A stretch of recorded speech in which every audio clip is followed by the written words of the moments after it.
What's happening, everyone? This episode of the podcast is sponsored by Delta Leaf Labs. Because if you're a small-time grower or a big-time cultivator, you can save time and money when you use the plant DNA sex testing kit from Delta Leaf Labs. They make it really easy to take a sample from your plant. You send that sample in, and a couple of days later after they get it, you're going to know exactly what you have to work with, whether that's a male or a female plant.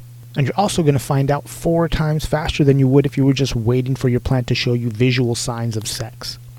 So go over to deltaleaflabs.com, order your plant DNA sex testing kit, and at checkout use promo code IMGS10 to get 10% off of that order. Also, if you're treating your daily aches and pains and inflammation with CBD, did you know that the best thing for you is raw CBD? And raw just means that it hasn't been decarboxylated or heated up while it was being processed, which means that it's a more full spectrum whole plant extract. And raw CBD is exactly what you get in every product from 101 CBD. So go over to 101cbd.org, take a look at their products, order yourself and your pet some CBD, and at checkout use promo code IMGS25 to get 25% off of that order. Well, okay, let's start the show.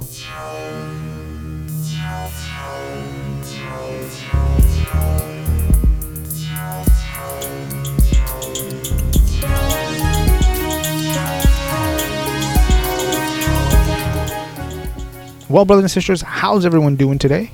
I want to thank you all for taking the time to listen to me. This is show number 76. Can you believe it? I can't. When I was writing it down, I couldn't believe it. Anyways, thank you for listening. It's been kind of a busy week for me. Had a lot going on. Aside from going to work and then putting the show together, had other things going on. You know what I did do, though, is that I signed up to be a volunteer for a 5K, 10K marathon. It is called let me see here. Let me pull up the page. It is the Mary Jane 5K Run Series. And it says, this event is our way of building awareness of the health benefits of CBD and medical marijuana while having fun in the sun at the same time. And I signed up to be a volunteer at the Ventura Beach Marathon. That's happening October 6th. So that'll be fun. But I didn't sign up to run or walk or whatever. I decided my talent would be best used as a volunteer. I'm going to be there, passing out water and giving words of encouragement. Come on, you can do it. It's only 5K. And I signed up to be part of the morning crew. I guess you get there and help set up. I don't know. I didn't sign up to be part of the afternoon crew because I saw in the small print that the afternoon crew has to help break down and shove everything into a U-Haul. I don't really want to do that. I think, like I said, my talents are better used, handing out bottles of water, words of encouragement. But you, on the other hand, you should sign up to run. You should sign up to run the 10K, but like full sprint, just mark it, set, go, and run it. I think you can do it. You should do it. Definitely.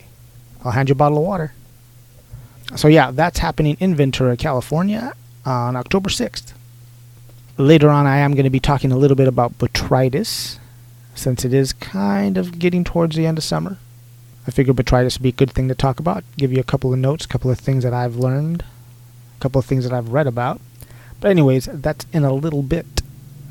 First, let's do the strain of the week, and I'm going to give it up to the well-known Girl Scout cookie. I got to give it up to the Girl Scout cookie. Now, I don't know if I've done a strain of the week for Girl Scout cookie. Not sure. But if I have, oh well, because it's a really good strain. Taste, it's when it's grown right, it tastes really good. And there's so many variations of the Girl Scout cookie, like so many crosses of it. Okay, but the internet says the Girl Scout cookie is an OG Kush and a Durban poison hybrid. That explains why I like it so much. It does have a little Durban poison in it, and Durban poison is one of my top 5. It does have a very earthy, kind of flowery, sweet taste. Like I was saying earlier, there's a lot of different variations of cookies, a lot of different crosses, a couple of different phenos, like I think the Thin Mints is from there. But if you see it out there, you can't go wrong with the Girl Scout cookie. Pick it up. Get yourself some. But but if you have kids at home, don't come in saying, hey, I picked up some Girl Scout cookies. Because they're going to think you actually picked up Girl Scout cookies. I've had that happen. That's why I say that. I've had that happen. I didn't realize, kids were within earshot. They came out of the room. You got Girl Scout cookies? I was like, no.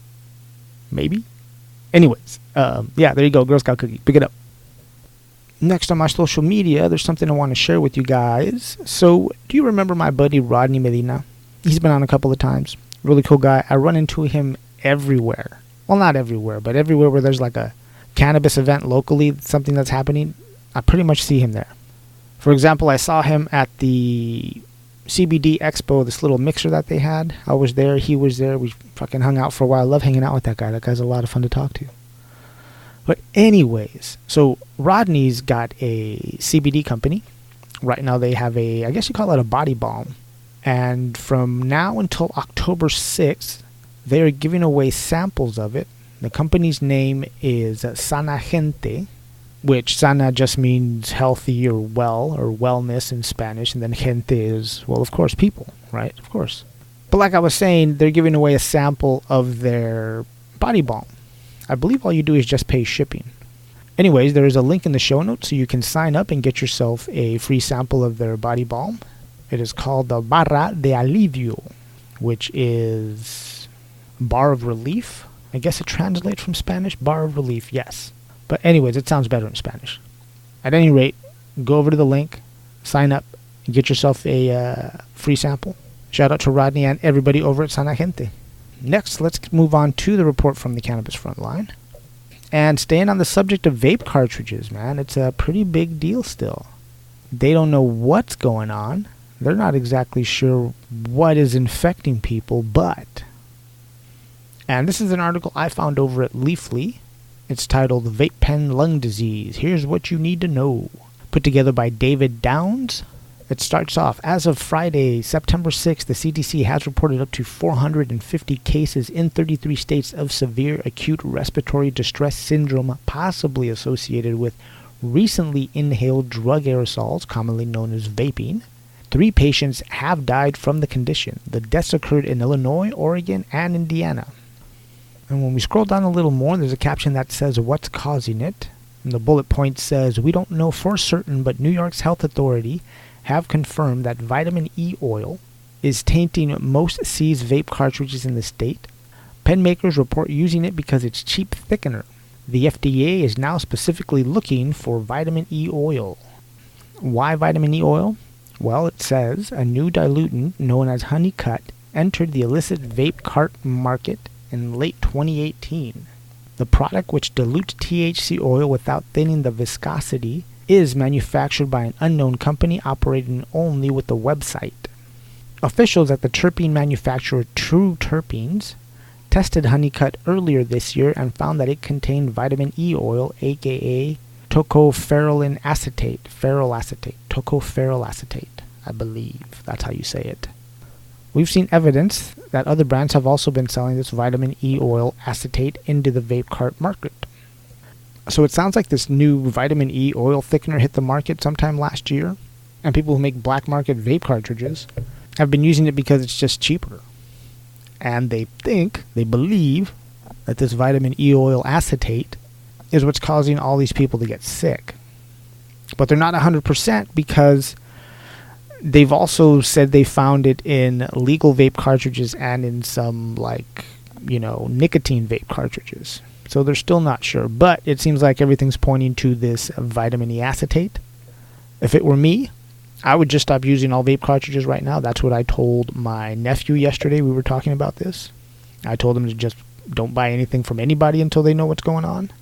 I don't use vape cartridges anyways, but I always like to err on the side of caution. So yeah, just try to get your THC in some other way, man. For now, until they figure this out, because people are really getting sick from this. Now, something else I wanted to talk about was something else I read, and this is from the Marijuana Moment. The title of that article is Head of Only Federal Marijuana Farm Thinks 8% THC Marijuana is Extremely Potent.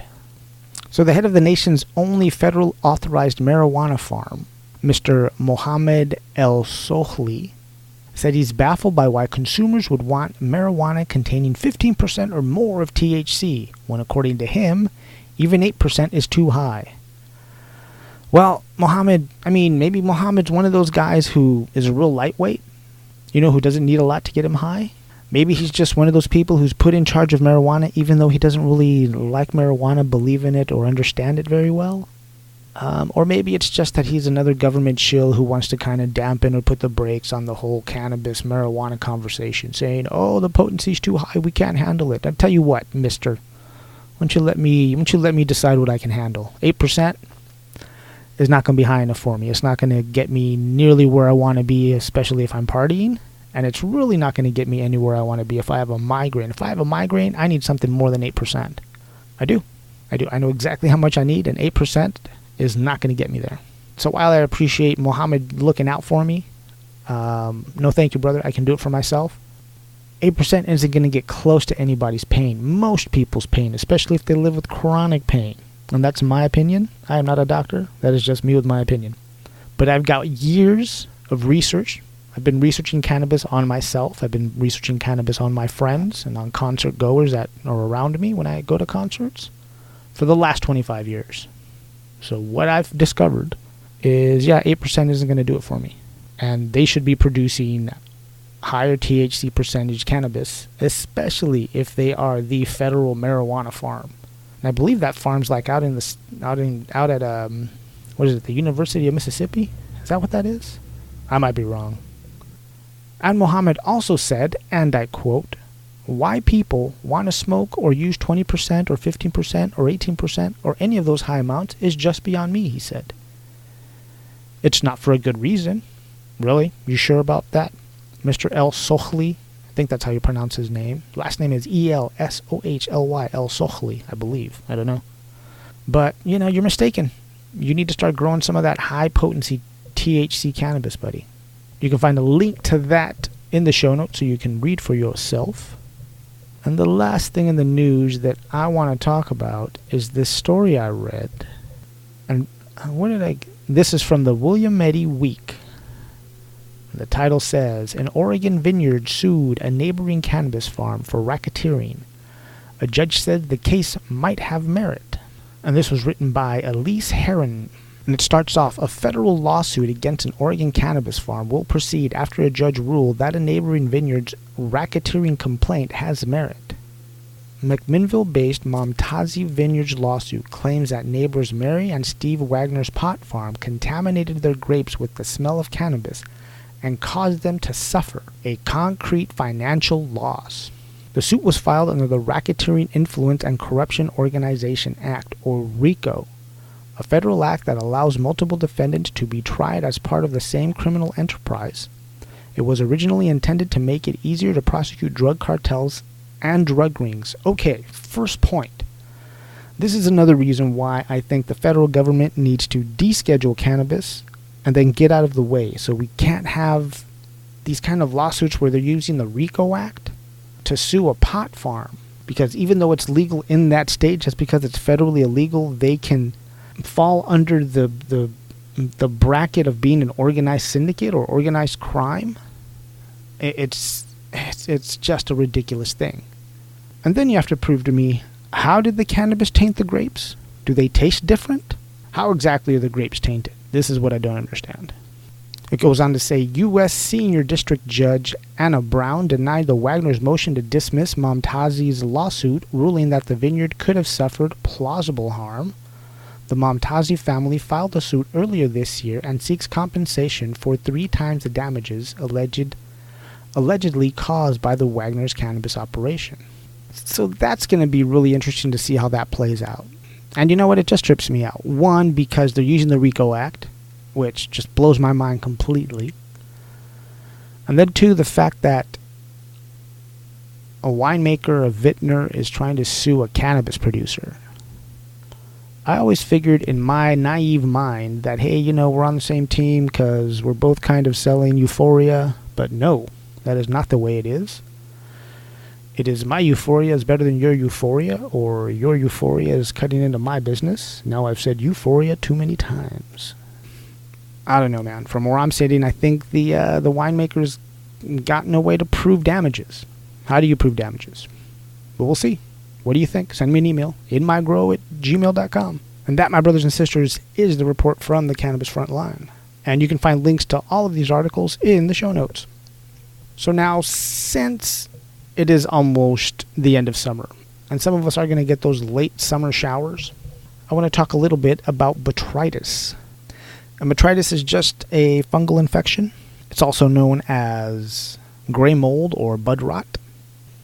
Now, botrytis is an opportunistic fungal disease that easily attacks weak, damaged, or senescing tissue. Senescing meaning dying, just dying from old age. That's all. Dying foliage. Now, gray mold is common in the Pacific Northwest, but it is not location specific, and it can attack the cannabis plant in any stage of its life. And it's usually going to pop up in areas with high humidity and low temperatures. Like I said, those late summer storms can bring it on, because you get that rainfall that comes in, and then maybe some fog hangs out for a couple of days. And then that botrytis, if your plant's been infected, it'll just take over.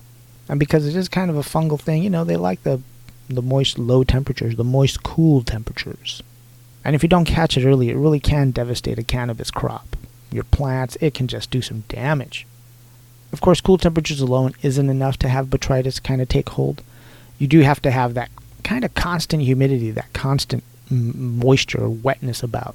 Or if you have a lot of like standing water, like droplets hanging out on the leaf surface or on the plant surface, then it's all shady and it doesn't get hot enough for it to evaporate. That can also help attract botrytis, help attract the bud rot, this gray mold.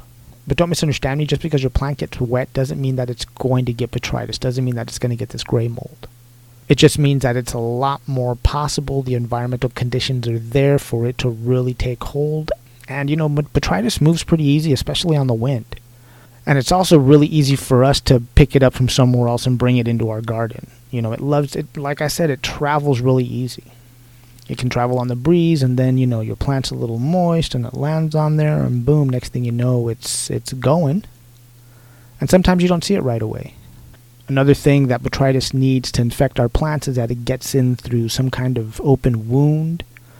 Let's say, a caterpillar's been munching on some of the leaves, or on some of the stalk, or on a branch, or any other kind of boring insect that you may have. The botrytis is going to get into the plant that way. Like sometimes we're stress training our plants and cause, a little breakage there. That's another way that botrytis is going to get into our plant. And when we do get that gray mold in our buds, it's going to start to cause these little dry, dead spots, these dead areas on there. They're going to look completely obvious because you've been in your garden enough every day to notice when your bud has a dramatic change in color. And that's what happens when botrytis gets on those buds. It'll just go like a brown dead spot. When it happens to me, I'm all like, what the hell was that? The first time, I didn't know what it was. So actually, the first time, I didn't see it until I harvested and opened up the bud, and it was all just dead inside, just all rotted out and kind of gooey, and just it looked really nasty. It did look gooey. It looked almost, just all the spores and everything. I was so bummed too, because I remember it was a nice big cola. I was imagining smoking it, and then I open it up and it's all blunk. I was all, no. But once you get it the first time, you know how to recognize it pretty easy. Like I said, you get these little dead spots on the bud. Sometimes you can tell. First, you'll tell on the actual branch or stem that's holding up that bud, because it'll go a dead brown. What I've done in those cases when I do get it is I cut as much of the dead around it off as I can. Leaves, bud spots, just cut it off. Take it out of the, take it completely out of the grow. Go destroy it somewhere else. And I have tried a couple of different things that I've read. Potassium bicarbonate works really good to knock down the spores.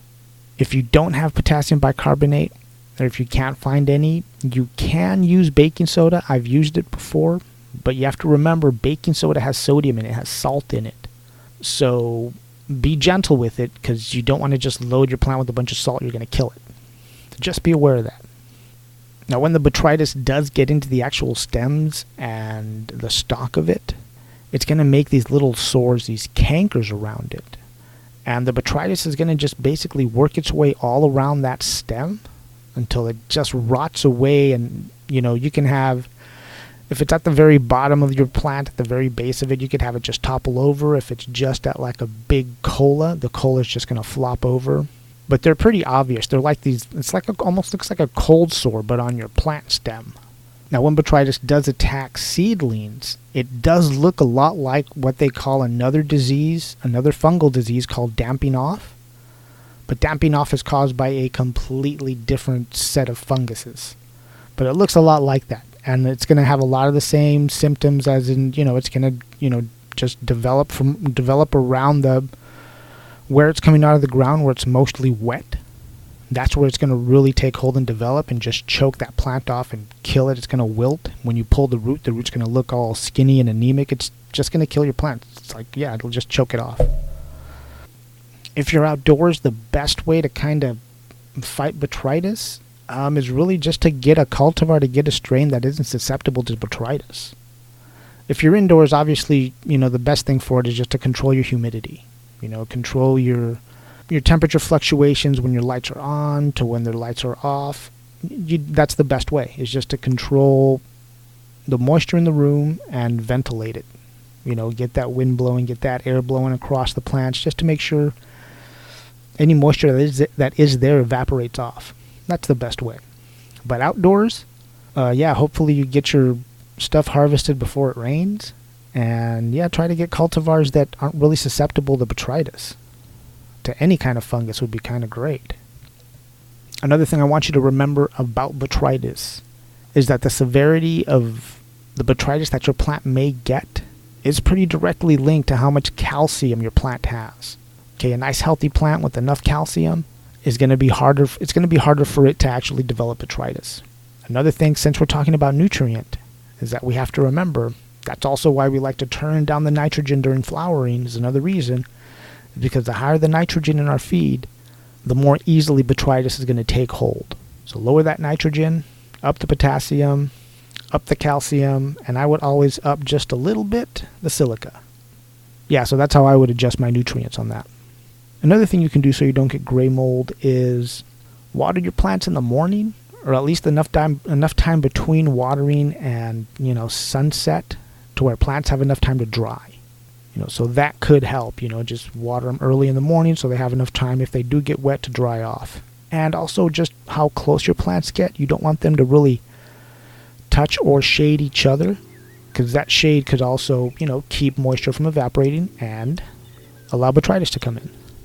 So good canopy management is also a good thing to understand. The last thing I can tell you, that if it does rain, after it rains, don't go out there and shake your plant to get all the water off. Don't do that. Because when we're shaking our plant, especially if you have a lot of big buds formed, when you shake it, those buds are going to flex. Boonk. And in that flexing, they're going to open up a little bit, and a little bit of moisture could get in there and then close off. And then that moisture is trapped in there. And since there's no moving air inside that bud, it's very possible for you to get bud rot because of that moisture that's locked in there. So that's just a little bit of information that I wanted to give you about botrytis, bud rot, gray mold. I hope it helps. Well, brothers and sisters, that's all I have for you. Those are the end of my notes. And since those are the end of my notes, that means it's the end of the show.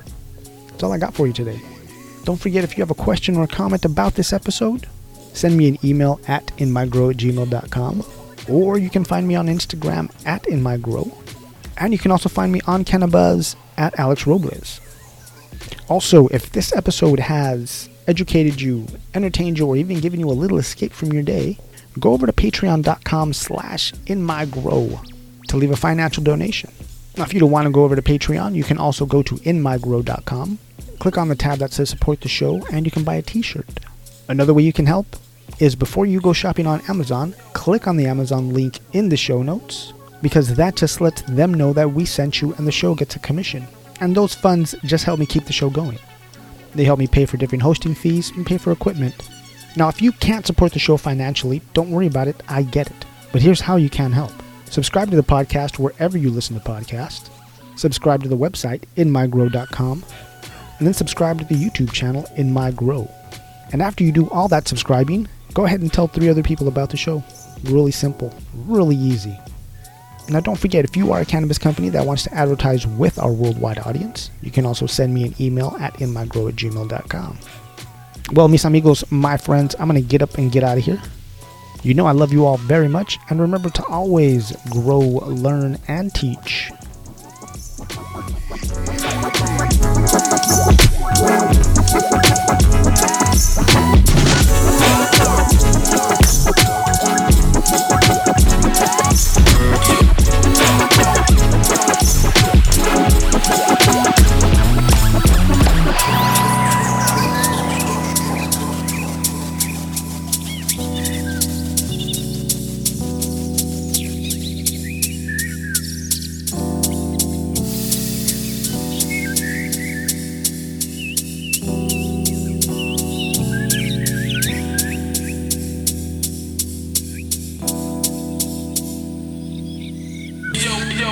yo, yo, yo, yo, yo, yo.